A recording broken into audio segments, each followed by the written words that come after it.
नमस्कार दोस्तों, आज के इस लेक्चर में हम लोग बात करने वाले हैं कुछ इंपॉर्टेंट फैक्ट्स के बारे में जो कि आप लोगों का वर्ल्ड ज्योग्राफी से रिलेटेड है और आपकी आगामी परीक्षाओं के लिए बहुत ज़्यादा ये महत्वपूर्ण टॉपिक रहने वाला है। क्योंकि अभी आप लोगों का उत्तराखंड पीसीएस का एग्जाम है, उसके बाद आप लोगों का कुछ बच्चों का यूपी आरओ का पेपर है, देन उसके बाद आप लोगों का अक्टूबर में यूपी पीसीएस। तो इन सभी परीक्षाओं के लिए जो है आज का जो हमारा टॉपिक है इंपॉर्टेंट रहने वाला है। यहाँ से जो है एक दो क्वेश्चन आपको अपने पेपर में देखने के लिए मिल सकता है। वैसे तो ये टॉपिक आप लोगों का वर्ल्ड ज्योग्राफी का है, लेकिन यहां से जो है ये लगातार करंट में जो है न्यूज में रहता है। मैं आप लोगों को बताऊंगा कैसे याद करना आप लोगों को। तो देखो, विश्व के प्रमुख ज्वालामुखी हम लोग देखने वाले हैं आज की इस क्लास में। टॉपिक का नाम है क्या? विश्व के प्रमुख ज्वालामुखी। देखो, वर्ल्ड ज्योग्राफी का टॉपिक है, इंपॉर्टेंट टॉपिक और यहां से क्वेश्चन बनते भी है। लेकिन ये जो टॉपिक है आप लोगों का, ये आपका करंट अफेयर के पॉइंट ऑफ व्यू से भी मोस्ट इंपोर्टेंट है करंट अफेयर के, क्योंकि जितने भी ज्वालामुखी है, अभी देखो पहले मैं इसकी बात करूंगा आप लोगों से। Volcano day Fuego, volcano day Fuego अभी ये बहुत ज्यादा चर्चाओं में, कहां पर है? ग्वाटेमाला नाम की कंट्री है, वहां पर स्थित है। और अभी इसमें क्या है, अभी हाल ही में इसमें विस्फोट हुआ है।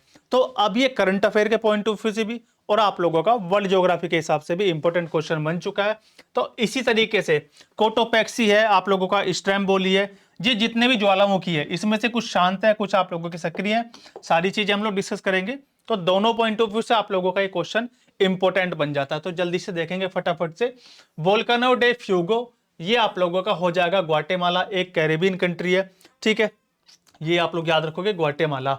माउंट रेनियर कहां पर है आप लोगों का? वो हो जाएगा अमेरिका के अंदर है। और माउंट शास्ता ये भी आप लोगों का अमेरिका के अंदर, ठीक है। तो क्या हो जाएगा? माउंट रेनियर, माउंट सस्ता और आप लोगों का माउंट लोवा ये हो जाएगा। इसका आप लोगों को आइलैंड का नाम भी याद रखना है। आइसलैंड कौन सा हो जाएगा? हवाई आइसलैंड। ये कहां पर आप लोगों का? अमेरिका के अंदर है। ये सारी चीजें आप लोग याद रखोगे। माउंट रेनियर, सस्ता और लोवा कहां पर हो जाएंगे? तीनों हो जाएंगे आप लोगों के अमेरिका के अंदर। इसके बाद कोटोपैक्सी और चिम्बोराजो, ये चिम्बोराजो मोस्ट इंपोर्टेंट है और आप लोगों का कोटोपैक्सी भी इंपोर्टेंट रहने वाला है। तो कोटोपैक्सी और चिम्बाराजो ये कहां पर हो जाते हैं? ये दोनों हो जाएंगे आप लोगों का इक्वेडोर के अंदर। इंपोर्टेंट है सारी चीजें, एक एक फैक्ट आप लोग याद रखोगे। आगे चलते हैं, इटली की बात कर लेते हैं फटाफट से हम लोग। तो इटली में कौन कौन सा हो जाएगा आप लोगों का? एक हो जाएगा स्ट्रैम्बोली, स्ट्रैम्बोली हो जाएगा। इसके साथ साथ माउंट एटना और इसके साथ साथ माउंट विसुवियस आप लोग याद रखोगे।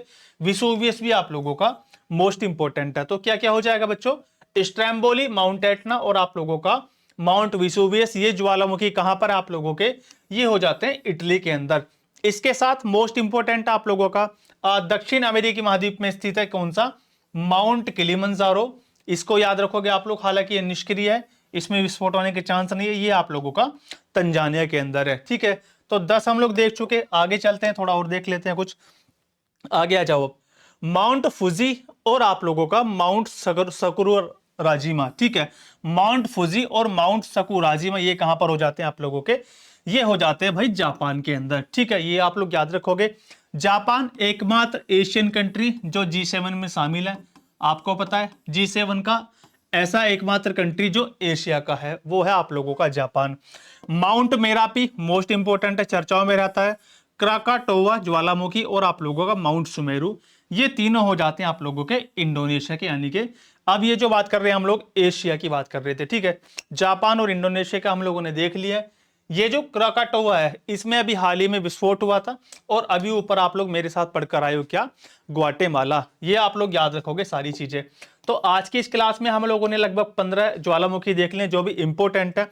हालांकि इनके अलावा भी बहुत सारे ज्वालामुखी हैं, लेकिन आज के इस लेक्चर में हम लोगों ने केवल उन्हीं की बात की जिनका एग्जाम से लेना देना सीधा सीधा और जो आप लोगों से लगातार पूछे जा सकते हैं।